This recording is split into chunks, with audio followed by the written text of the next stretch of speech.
effectivement, nous venons de procéder au lancement du concours national de certification et d'orientation à l'enseignement fondamental à l'endroit des élèves de 9e année.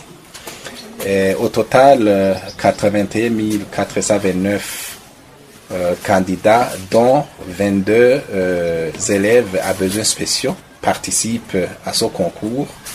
Ils sont dans 907 centres de passation et sont surveillés par 3306 enseignants. Et de manière globale, ce concours se déroule normalement. On n'a pas encore signalé d'incidents majeurs qui auraient perturbé le bon déroulement du concours national. Seulement, nous avons pu enregistrer juste un petit problème lié au problème de véhicules qui transportaient les colis d'examen et les véhicules qui sont tombés en panne, mais la situation a été vite rétablie pour éviter que le concours national soit perturbé. Un autre problème que nous avons enregistré, c'est en mairie de Bujumbura, où certains élèves qu'on avait chassés de l'école, suite au fait qu'ils avaient avancé de classe illicitement, ils se seraient présentés aux salles d'examen et nous avons donné une orientation de les laisser travailler, mais nous voudrions porter à leur connaissance que les résultats qu'ils vont avoir vont être directement annulés parce que pour cette année scolaire, ils ont été renvoyés de l'école. Et nous voudrions profiter de cette occasion pour encourager les élèves, pour encourager les candidats à travailler sereinement parce que le concours national, il s'agit d'une évaluation comme toutes les autres évaluations. Et donc, c'est une évaluation qui a été choisie par les enseignants qui maîtrisent bien leur travail. Et c'est donc normal que les élèves puissent être évalués pour qu'ils puissent passer au niveau supérieur. Mais ils doivent savoir que c'est un examen, comme tous les autres examens. Pour qu'ils travaillent nous les encourageons à travailler sereinement pour qu'ils puissent avoir une bonne note qui leur permettra de passer à l'enseignement post-fondamental. Est-ce qu'il y a des conseils que vous pouvez donner à l'endroit de ces élèves, parce que nous savons qu'il y en a ceux qui veulent peut-être réussir après avoir triché, mais aussi à l'endroit de ceux qui sont en train de suivre cet examen? Oui, effectivement, c'est même pour cette raison que nous sommes venus ici.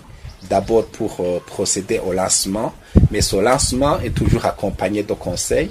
Conseils est donné bien sûr aux élèves, mais aussi aux surveillants, pour que les élèves ne puissent pas tricher. Ils le savent très bien que si un élève triche, il a une note 0 et il perd toute l'année. Mais aussi pour les enseignants, pour les surveillants, ils savent très bien que s'ils facilitent la tricherie, ils sont sanctionnés de façon disciplinaire et ils peuvent même perdre leur emploi. Donc, ils le savent très bien qu'ils doivent surveiller l'examen en respectant la réglementation relative et en tout cas, on ne doute pas que tout va se passer dans de bonnes conditions. Je voudrais vous dire que à l'heure où nous sommes, on n'a pas encore signalé d'incidents plutôt relatif à la tricherie. Excellence le ministre, on a entendu parler que les élèves qui réussissent la 6e année vont fréquenter les écoles à régime d'internat. Quelles sont les conditions qui sont exigées pour fréquenter ces écoles? Oui, en Kirundi, vous aviez posé la question de savoir si ceux qui vont être orientés à la section langue, s'ils vont être admis à l'internat. Oui, je voudrais confirmer effectivement que même pour cette année scolaire, ceux qui vont être orientés dans les écoles publiques à internat, ceux qui vont être orientés dans la section langue, ils auront aussi droit à l'internat. C'est une doléance qui a été soumise presque dans toutes les provinces de notre pays et depuis l'année scolaire 2023-2024 en cours, nous avons exaucé leur doléance en permettant aux élèves de la section langue d'être accueillis à l'internat. Pour les élèves qui terminent la 6e année, ils sont aussi accueillis à l'internat, mais dans des conditions particulières.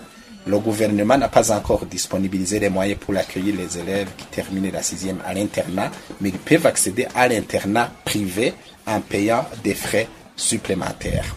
Donc c'est une occasion d'informer les élèves de 6e année qui sont tout proches des écoles à internat, ils peuvent avoir des places à l'internat si ces places sont disponibles, mais après avoir payé, bien sûr, un montant supplémentaire par rapport à ceux de l'enseignement fondamental qui sont pris en charge par le gouvernement. Pour ce qui est de la prise en charge de ces élèves-là par le gouvernement, on est en train d'y réfléchir. On pourra peut-être nous prononcer les années à venir, mais pour cette année, ils vont continuer à être accueillis à l'internat comme on le faisait bien avant.